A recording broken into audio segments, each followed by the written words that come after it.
hello. Hey, everybody. Thank you so much for joining me. I'm Yvonne. I wrote this book, which you guys have or are getting, and I'm signing especially for you guys. And I'm here with my sister, cousin, friend, Ngozi, who is a boss of all boss. If you've ever experienced heat-free hair or know anything about heat-free hair, she's the CEO.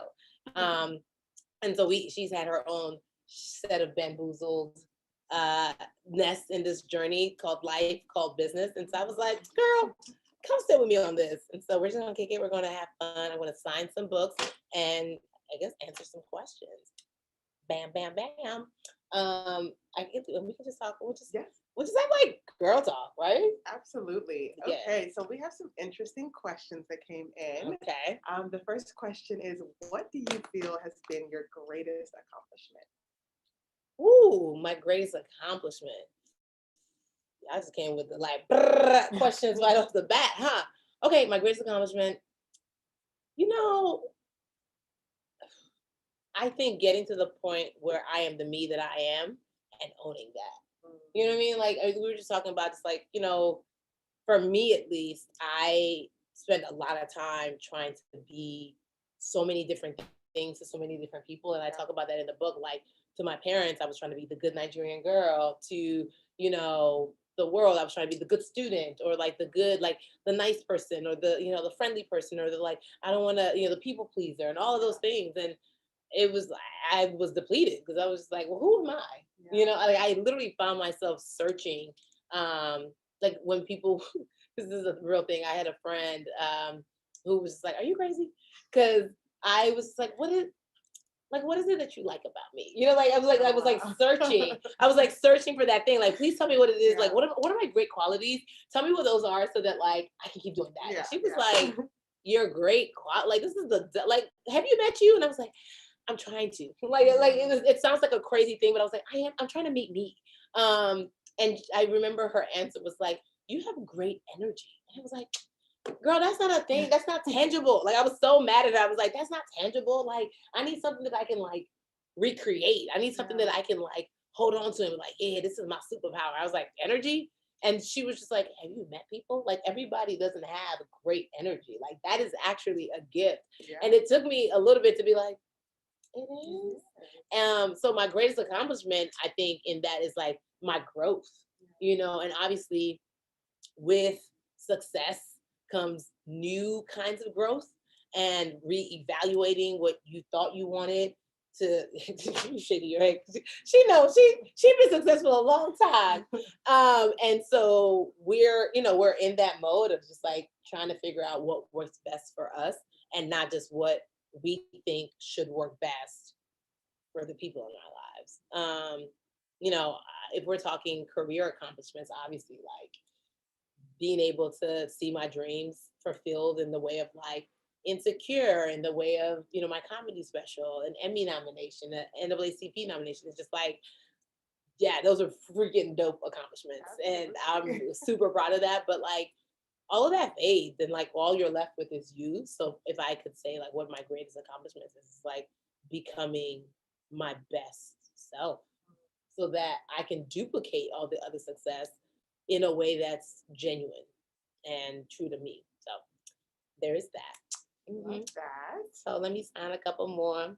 she's like, oh, we going now. I was like, if y'all want these signed books, I'm gonna take a minute to sign some bookways. Are gonna go into your books. COVID is really out here just destroying connections. Yeah. Or maybe it's actually helping with some connections. Letting like you focus in a little bit. But like this connection, we could have been having this in real time, but people don't want to wear masks. Yeah, that's how I feel. All right, what's the next one? So Iris, what was most challenging about writing your book? I know. I was like, the truth? No, I think the most challenging part, honestly, I think it ties back to that first question, right? I started writing the book and I was like, oh my gosh, like I need to sound like I read books. I need to sound important. I need to sound like I have something to say. I need to sound, like TD Jakes, but like Cardi B, but like, you know what I mean? Like, it was just like, wait, what? Like, why do you think you need to sound like any of these? Like, who are you and what do you have to sound like? And it wasn't until like I found my like authentic voice. Like I had my voice, but I just felt I like this was a new medium for me. And you know, being the child of African parents, we're both Nigerian. Hello, it's the desire to be perfect the first time out is so real. Like my therapist and I have been like working on overcoming my perfectionism. Good luck, Dr. Johnson. Um, no, we really have been. But it was that thing of like the first one has to be the best one. And like, even though I have like no background in this whatsoever, like I gotta come out the gate hot. And so then it's like, well, who's done it really good? So like, what can I pull from them? And it wasn't until like God shut me down and was like, no, daughter, you have something to say. Yeah. Like only you can say it, and I want you to say it just like that. And then it was like, well, get rid of this draft. Get rid of that draft too. You know what? Let's just start again. You know, and it was this desire, this need to like protect too, because you know, like writing a book is so vulnerable, and it's not like I was like trying to protect myself or try to protect my family, but it was just like I want to present like the best version.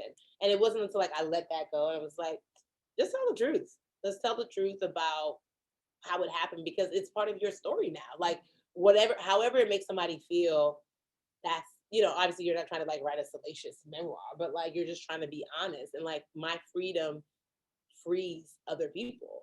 And so by being honest and by being like, yo, this part of the journey sucked. Like it was like hard and I didn't want it no more. And just being able to be honest about that, I was like, there's no way to sugarcoat this. There's no way to make this fluffy. It is what it is. And people will take from it what they need to take from it in order to get to themselves what they need to get. And so I think that was the challenging part. But then also like logistically, the challenging part is trying to write this while shooting a movie, while shooting season 4 and 5 of Insecure, while promoting it and like dropping it in the middle. In the middle of show, yes, and shooting a comedy. So I was writing this like in the big moments of my life, like, yeah, if I could do things differently, I might have timed this out a little bit differently, but you can't. Like that's the bamboozlement of it all. Like maybe this is the best time for the book. Like we all got bamboozled in 2020, and so right now, as the world is starting to like inch back open, maybe this is the best time for people to be like, how do I get tricked into the life of my dreams? Because the life that I thought was my dream got shut down last year. So yeah. All right. Signing some more. So you doing all right? I'm good. I'm good. You're a great co-pilot. She was like, oh yeah, that preach. All right, what hit me? So this next reader said that they saw the post about the final table read for the final episodes of Insecure. Yeah. So what's next for you now that the show is ending? This person said they're gonna cry after every episode. They just know it. Yeah, you probably are, because I'm like, we high key have been crying. We definitely shed a tear after last week's table read. It was the script was so good. Issa wrote it, and I'm just like, I had to hit her up while we were on set, and I was just like, yo, fam, like, yeah, that was amazing. Like you killed that. Like I just need you to understand, like their finales and then their finales.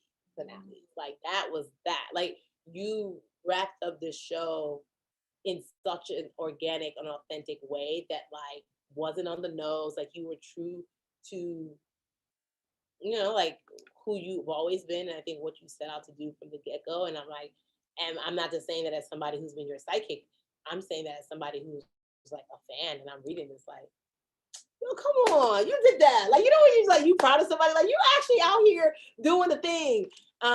So yeah, the season 5 is definitely a lot. There is a lot. It's a lot of emotions. It's a lot of like, I can see, like we can, in certain moments, we can be like, this is when they're gonna be yelling at the screen. This is when they're gonna be mad at us. This is when they're gonna be happy. This is when they're gonna be like, Like there's so many emotions. But that's why we love our fans, because they are like vocal about everything. So what's next for me? You know, I'm out here in these streets. You can't stop, won't stop. Take that, take that, take that. No, I have a couple exciting things in the works. There's some things that have already been announced, like my show First Gen that I'm working on, which is loosely based off my life, which is being executive produced not only by myself, but Oprah Winfrey and David Oyelowo are EPs as well. And that's going to be set up at Disney Plus. So, light work, we out here just, dust my shoulders off a little bit. Yeah, I have desires to, do some movies and other fun things. Y'all gonna find out. Y'all gonna find this. Follow me at Yvonne Orji. I'll let you guys know when I post the stuff and share my good news. Yes. So this person wants to know, when did you realize you were funny? It came later in life. I feel like I didn't know I was funny. Like even when you were there at the pageant. Were you there at the Miss Nigerian American pageant? I was. She was there. This is why she's here. This is why my friend is here. She was there the very first time I did stand up. And I don't think anybody knew that I didn't know I did stand up. So everyone was like, she gonna do what? Like, tell the truth. Were you nervous for me? Girl, you weren't the only one. Everybody was nervous for me. I was just like, and like, yeah, it was Jesus that told me. That's how I got bamboozled by Jesus. Literally, I prayed. The pageant people called me and they were like, you need a talent. And I was like, well, I ain't got one. So this is awkward. And they were like, anyone who competes needs to have one. So I was just like, cool. And I prayed because at that point I was still in college. I was getting my master's. So I was like 3 or so years into like my relationship with God. And in the way that it is now, and I was like, "Hey, fam," because that's how I talk to her. I'm like, "Yo, fam, like, I need a solid. Like, these jokers talking about I need a talent. I ain't got one. I just make straight A's. That's my talent, And loud as day, I heard him say, "Do comedy," and I was like, "You got me twisted. That's not the thing I wanted." And he said, like, I went back and forth, and I was like, "No, this is why this doesn't make sense." And I heard Holy Spirit say, "Either you're gonna learn to trust me, or you won't." And like that was it. Like he was like, I ain't going back and forth with you. And it was at that moment I was like, I had to make a choice. And was like, yo, am I going to be the kind of like Christian that like has a convenient relationship with God, or like a surrendered relationship with God? And when I surrendered to like the unknown is when I found out like people are laughing at me. But even still then I didn't trust it. Like I was just like, maybe that was a fluke. God did me a solid because he was like, let me see if she gonna do it. And I did it. And he was like, cool. I'm gonna let her get some laughs in. So I didn't do it again, like for like 5 months later, did basically the same set at another event, not a pageant, like at a college competition. Ended up winning for my college and getting to perform at the DC Improv. And I was just like, is this a thing? At that point, like I'd caught the bug, because I was like, maybe there's something here. And I couldn't shake it. But comedy scared the crap out of me, because I was like deathly afraid of being booed. You know what I mean? Like I was already bullied as a kid. So I was like, I'm not gonna be bullied as an adult. Get out of here. And so I definitely was like, you know what? I'm gonna use comedy to get to acting. Because then that's easy, because the words are already written for you. You ain't got like, it's not your fault if it doesn't land. It's the writer's fault. Like, and I'll never forget when I opened up for Chris Rock in 2017, 2018. I was like, yo, Chris, I'm trying to use comedy as a gateway drug. Comedy is just like the thing that helped me parlay into acting. He was like, comedy's not a gateway drug. It's heroin. And I was like, I don't know about drugs. I don't know. I was like, so should I shoot it up? What is that was like my best and worst Chris Rock expression, impersonation. So I apologize.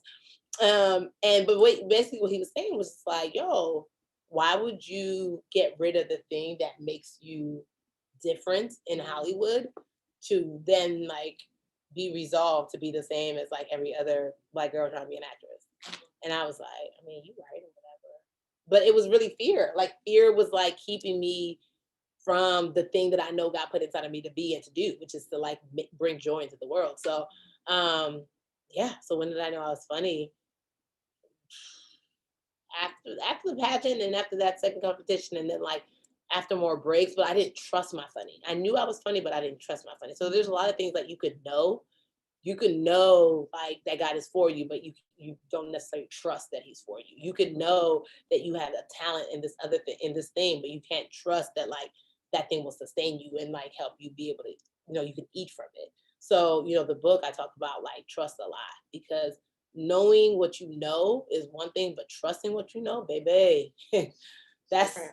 that's the thing that gets you to boss status. Like, okay, you better have employees. What?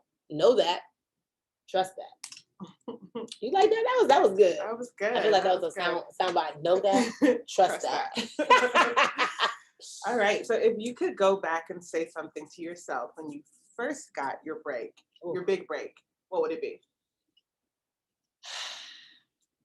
I wouldn't even say pace yourself, because I ain't never met a pace. I ain't never met a pace I wouldn't be at. I don't know what it means to pace myself. But I would say take time to enjoy the moments that matter. I think I sped through so much because I ain't never met a pace that I really wanted to be at. I sped through so much of those early, because it was just like, I'm hot, and I don't know how long I'm gonna keep being hot. So I gotta, grind to get it, and it was just like, no, maybe God just gave it. Like, maybe God just gave it. So just like savor it. Maybe just enjoy it. Maybe just, take your time with it. But I was, like Hollywood and Black women is just like, I don't know how long we're gonna be hot. I don't know how long we're gonna be popping. There was that scarcity fear, the fear of like, is this a fade, like a fad? Like they like diversity now, but like they're gonna love it 3 years from now. So like, while the getting is good, let me get up in there and get everything. And it was just like, or you can just take your time, and everything shakes out the way it's supposed to shake out. And I think I was choking stuff. I was choking it rather than letting things shake out. So I would definitely tell myself like, yo, not relax, 'cause that's not what I'm trying to say, but just like enjoy the moment. Enjoy the moment. And celebrate. Like I'm just now start like I'm literally just now starting to celebrate like the big things, like and or feeling like I'm deserving of the celebration. You know what I mean? Like I had like a dinner for this the book launch, and I was like overwhelmed. Like my friends showed up. Like what? Why wouldn't we? Yeah, but it was just like, I mean, I didn't even, I was like almost going to cancel. Like I didn't want to like interrupt your day. And they were like, we love you. Like we're happy for you. Like we can't wait to read the words you said to help us become better versions of ourselves. And I was like, y'all for real are you just like loving me or whatever? And I had to take a moment and just like look around and just like look everybody in their eyes and be like, this feels good. This feels good. Cause it's like, it's the thing of like, when you're the giver, it's really hard to like learn how to receive. And I'm like in that place of like, no, I want everything. Give me my stuff. Like, let me be greedy. Like I ain't received, I'm 30 some years old. I ain't received in a long time. I want mine. So that's what I would tell myself.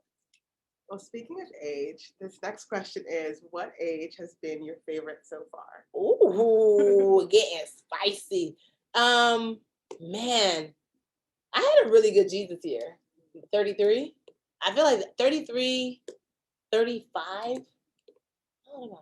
was like, how old is that? Yeah, I was like, how old am I? 33 and 35 were really good years. 33 it just felt like it was probably like season 2, 3 of Insecure. Like I had paid off all my debt. There's a really good feeling. And I just was like building, 33, that must have been 2018-ish. That was like my building year. That was my year of, let me stack up everything that y'all are seeing me do like in these last 2 years. Like that was like the seeds were sown years ago. And then it's just like to see the fruition of it. It's like, yo, like God is real. Like that was an idea. And then we went out and did it, and then it worked. Look at God, so 33 and 35 were phenomenal years for me, I will say. But 38 is gonna be great. 38 is gonna be great because I'm gonna be married. I'm about to be getting it in. God is really good. I don't know to who yet. So whoever you are, if you're out there, my number is what? I can't give it out. It's nothing. Oh, it's unavailable. Okay, great. But he's coming. The Lord has revealed it to me. Okay. At least that's what I say. What would be your dream role? I already know I want to be a superhero. I want to be a superhero. I didn't know that. You didn't? Yes. I don't know which one. Like, it doesn't even have to be an established one. It can be a newly created one. But I want to be like you saw my Comedy Special. I made sure I looked like I could be a superhero in that leather getup with the chain and the boots. Yeah. Yes, I was like, whatever superhero this woman reminds you of, it's her. Yeah. Her thighs is out. You know what I'm saying? She does a high kick. Whatever she does, like, this is her outfit. So I definitely want to be a superhero at some point. I can see that. Yeah. What was it about this moment that made you decide to write this book? It was the natural end to what I like to call phase one of my life. I feel like my life is either going to be in 3 phases or 4 phases. Right now, I know there's a trilogy. Look at God. There's a trilogy. So I already have the title for the second book. It's just still in the, like, it's still happening. Like, I'm like living it. So it's not fully formed yet. But I know what the title is going to be. And I was like, oh yeah, this is, even though I was like, I ain't writing another book. I am, God knows. But I come to the natural end of like the grime to the glow, right? I'd come to the girl, the little engine that could, the little Nigerian immigrant girl with a dream, and then like pursuing that dream, and then like having the dream go horribly wrong, and then like bouncing back from that, and then having the dream go incredibly right, and then living in that moment. And so I was like, yeah, I can put a button on that. You know, I'm still dreaming new dreams and I'm still doing new things, but I'm like, I'm at the point where I'm like, yeah, that part of the story is done. And God was like, it's time. Because what I don't like is when you ask people like, yo, how did you do X, Y, and Z? And they're like, you know, it was hard, it was rough, but like, we here now. Yeah. No. Like, what does that mean? Like, how did you do X, Y, and Z? And they're like, oh, fam, you know, like, I just thank God. Me too. I want to thank him. But how did you do? And I would get frustrated, you know, started from the bottom, now we here. But what did the bottom look like? And for me, I was just like, I'm not so far removed from my bottom. Like, you came to my apartment. You came to my apartment. Like, girl, we made that place feel like it was home. But it was small. And it was just like, okay, you know, this how you live in, girl. You got a master's. I had a whole master's degree. Like, well, you know, we just gonna make it work. And you know, but still, like, in every season, just being like, I know God has more. I know, like, this is not where my story ends, so this is temporary. Like, I was grateful, but understanding, like, oh, we moving on up, like, at some point, and we have. And there's still more up to go. And so for me, I'm like, I remember those days of me like praying, believing, wishing, hoping, striving, grinding, etc., to get to where I am now. So like, while I still remember it, let me put it in this book, bam, so that if y'all can sidestep some of the mistakes I made, if y'all can, like, if you're in that same season, you're trying to figure out like, how did you hold on to get to where you are now? Like, it's all here. Like, I'm not the chick that's gonna be like, and then God said this and it was great. It was like, nah, fam, God told me to do this and I wanted to slap box him. And I was like, what you're not gonna do is play with my emotions, sir. And he was just like, you gonna battle me? And I was like, no, I'm not gonna battle you, but like, I'm not happy about the thing you're telling me to do. Like, can we talk this out? And I don't think people know that they can have that kind of a relationship with God. Like, he can take it. Yes, he wants you to be like obedient or whatever, but it's like, we can have a conversation with our real parent. So I can have a real conversation with my heavenly parent. Like, yeah, I understand this thing you want me to give up, but it's hard. Yeah. So I'm gonna need help making it easier, or making me at least feel less crappy about it. Or, you know what I mean? Like, that's a real thing. Like, you can ask for real help in that way. Can I just say that I'm really loving this? I was gonna say, I love it. Like the green. I'm like, wait a minute. I'm looking in my hand. I was like, I can really get used to this. Yeah. I was like, so this is how when people get married, that's how they be talking like, yeah. And because the thing about it is like, can you put your hand down? We understand somebody loves you. Don't nobody care that he bought you this ring. But I'm like, hey, if you look, I like the size. That's the size. That's Why she my friend. That's if you're like, I wonder what this. By our powers. Remember when I said I want to be a superhero? This is my superpower. By our powers combined. All right. So we have time for what? 2 more questions? One more. Okay. Okay. All right. Pick one. Oh wait. That was easy. Oh, there was a story that didn't make it into the book. Dang, these are some good questions. Because I like y'all, I'm gonna answer 2 more. How about that? I'm gonna answer 2 more. All right. This one. Okay. Were there any stories that didn't make it into the book, and can you share one of them? Yes. I love Allen Iverson, and I loved his press conference. Yes, I love his press conference. That was like, what are we talking about? We talking about practice? We out here talking about practice. I have written the whole chapter about like how I feel like sometimes God asks us that same question, like, what are we talking about? We talking about rent money? Yeah. Like we still talking about rent money after everything I showed you. Like that's what we still talking about. We still talking about car note, like we still talking about like finding a man. Like, come on, like I'm me. Like, give me something big to do. Like you talking about practice. When I show up to the game and I hit 30 with no assists, like what are we talking about? And I really wanted that chapter because it was just like sometimes like I think we take God for granted and we think that like he doesn't get, I don't say perturbed, but I feel like if you in your natural element, if you as a human being get sick and tired of your coworker like micromanaging you or like not trusting that like you can do the thing that you're capable of doing after you've proven that you could do, like you gave the report, like you made the deadline, and then they're still like, man, hey, you mind sending it to us 3 days earlier just so that just so that we can be sure it's in. It's like, what are you talking about?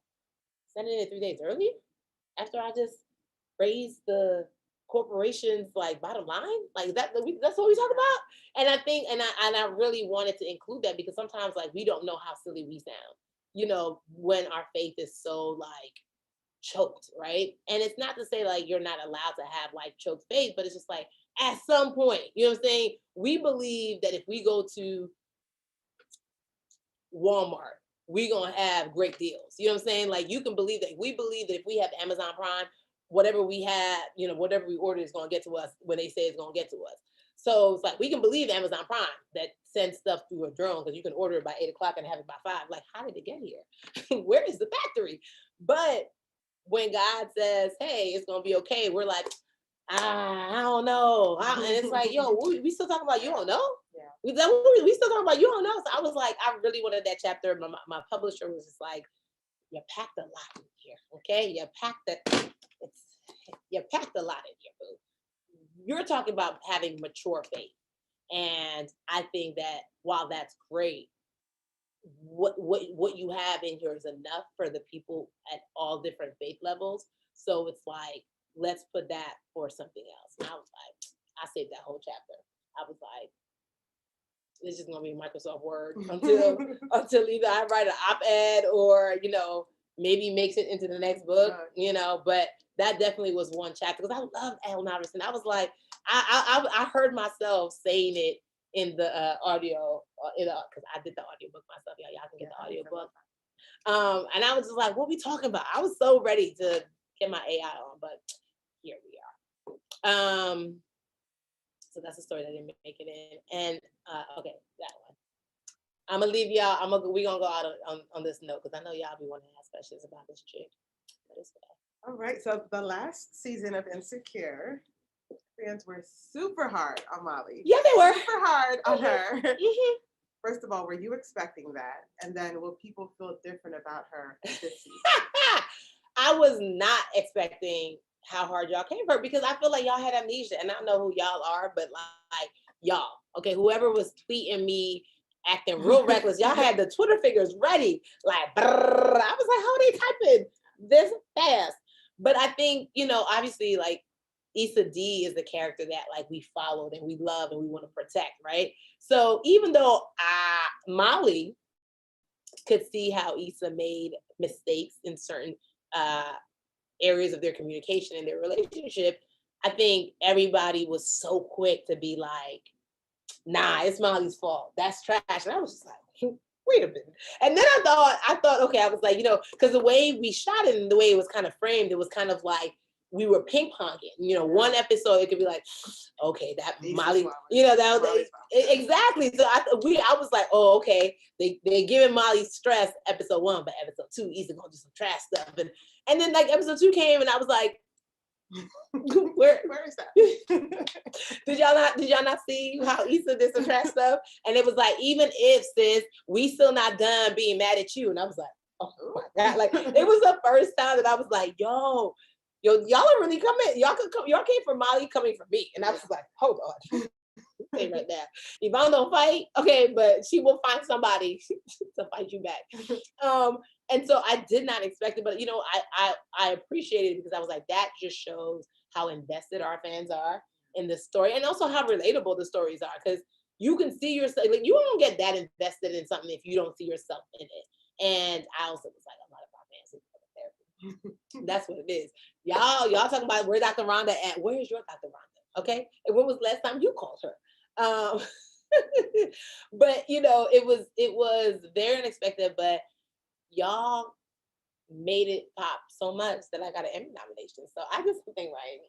Okay, I did something right through all the vitriol for the Emmy nomination to come. And will people feel differently about Molly this season? You know, this season is the one of growth, I think, for all of our characters. And I hope so. I mean, I feel a little differently about her this season, and I play her. So I'm it's weird to say like I'm proud of the character. Like I'm proud of her. I'm proud of her. I can say I think I'm proud of Molly, and I hope y'all are too. But I'm proud of the show that we have created and gotten a chance to embody and put out into the world in these last 5 seasons. So I'm proud of it all, the good, the bad, and that's if I can just bring it home, like that's part of being bamboozled, right? It's like everything's part of your journey. Everything, like God wastes nothing. He uses everything. So do not discredit what God can use to your credit, you know? And so a lot of times we want to stamp out the bad stuff. We want to like just erase our dumb mistakes. And it's like, baby, you can't keep you from you. You can't keep you from the plans and purposes that God has for you. So you might as well let him use that. Let him use it. It may take you a little bit longer now, you know, detours are detours, but you're gonna get to your destination, and you just have to, you know, keep at it. You outlast your darkest day by one night. That's all you need. You need one night.